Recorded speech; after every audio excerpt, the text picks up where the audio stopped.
1924 August மாதம் 20 உலகத்தையே தன்னோட கண்டுபிடிப்பால திரும்பி பார்க்க வச்ச ஒரு பையன் சவுத் ஏசியாவுல ஒரு நாட்டுல பிறக்கிறாரு. அவன் பிறந்து கொஞ்ச காலத்திலேயே எக்ஸ்பெரிமெண்ட் செய்யறதுல ரொம்ப ஆசைப்பட்டு எல்லா விஷயங்களையும் ட்ரை பண்ணி எக்ஸ்பெரிமெண்ட் பண்ணி பார்ப்பாரு. அப்பதான் ஒரு பரஷூட் வானத்துல பறக்கிறத பார்த்துட்டு கொடை ஒன்று எடுத்துட்டு போயிட்டு தன்னோட வீட்டு கூரை மேல ஏறி நின்று அதை எக்ஸ்பெரிமெண்ட் பண்றதுக்கு ட்ரை பண்றாரு. அப்போ தன்னோட அப்பா கிட்ட அடி வாங்குறாரு. பட் அவரோட எக்ஸ்பெரிமெண்ட் அங்க முடியல. காலங்கள் கடக்குது, அவர் எக்ஸ்பெரிமெண்ட்டும் வளர்ச்சி அடையுது.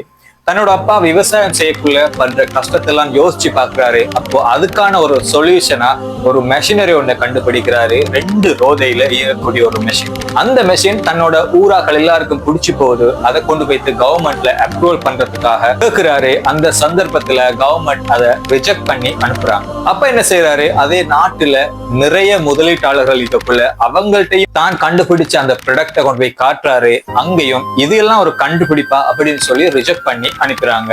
பட் அவரோட அந்த இன்டென்ஷன் மட்டும் மாறல. நான் கண்டுபிடிச்ச அந்த கண்டுபிடிப்பை இன்னும் கொஞ்சம் மெருகூட்டி அதை ஒரு வீடியோவா செஞ்சு யூகேல நாட்டிங்ஹாம் பிளேஸ்ல இருக்கிற ஒரு மிகப்பெரிய ஒரு கம்பெனி கிட்ட கொண்டு போறாரு. அந்த வீடியோவை போட்டு காட்டுறாரு. ரொம்பவே பிடிச்சு போகுது. அதால என்ன செய்யறாங்க, ஒரு கம்பெனி ஒன்றை அவரோட ஐடியா வச்சு நாட்டிங்ஹாம்லயே ஸ்டார்ட் பண்றாங்க. நார்த் அமெரிக்கா, சைனா, ஜப்பான் போன்ற பல நாடுகளுக்கு மட்டும் இல்லாம எந்த நாடு அவருடைய திறமையை ரிஜெக்ட் பண்ணாங்களோ அதே நாடு அந்த நாட்டிங்ஹாம்ல உள்ள அந்த ஃபேக்டரியில இருந்து கிட்டத்தட்ட 11,000 யூனிட்ஸ் இம்போர்ட் பண்றாங்க. அப்படி இம்போர்ட் பண்ணின அந்த ஐட்டத்தோட பேரு தான் லேன் மாஸ்டர். அதை உருவாக்கினவரு வேற யாரும் இல்ல, கிளிப் ரேவத விஜயவர்தன. அவரோட நாடு வேற எதுவும் இல்ல, எங்களை தாய் நாடு ஸ்ரீலங்கா தான்.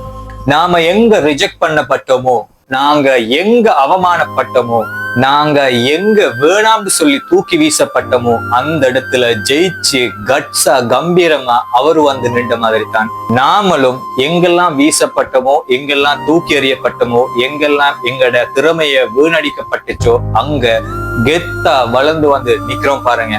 அதுதான் உண்மையான வெற்றி. Moral of the story: rejection is motivation for success.